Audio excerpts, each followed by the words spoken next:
Weight bias case study, Ben Johnson. Ben Johnson is a 22-year-old Caucasian male, no known allergies.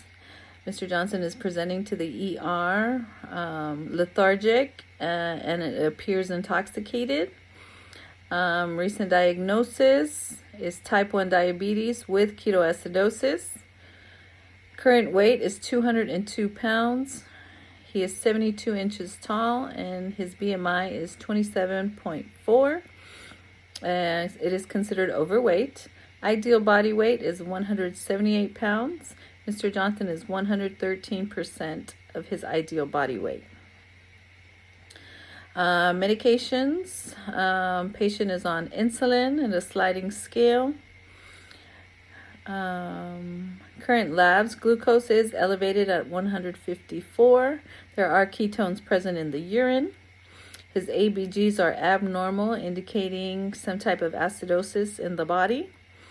He is complaining of polyuria, polydipsia, and diminished appetite, nausea, vomiting, fatigue, malaise, nocturnal enuresis, and abdominal pain for the last 48 to 72 hours prior to admission. He has a history of drinking alcohol regularly. He smokes marijuana frequently and occasional other street drugs.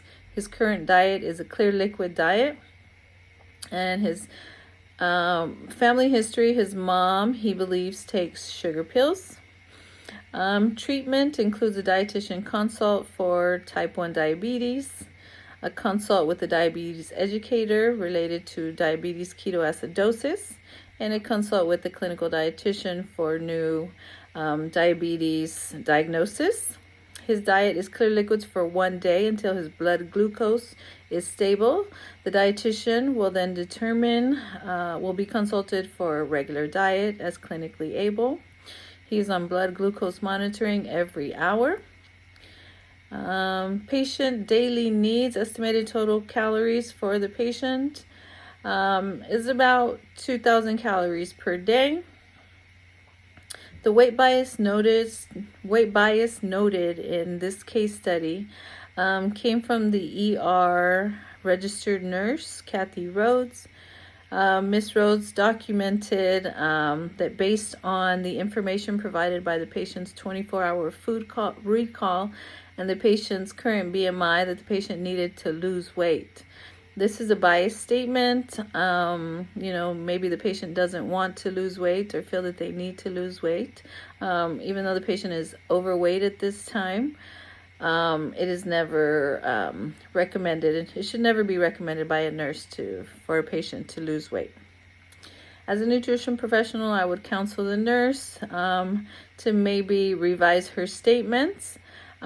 She could definitely, instead of saying refer to the dietitian for weight loss, she could refer to the dietitian for weight management instead. Using motivational interviewing strategies with the patient. With the 24-hour food recall, I would use open-ended questions just to find out if this 24-hour recall is indicative of his current diet pattern or just maybe 1 day.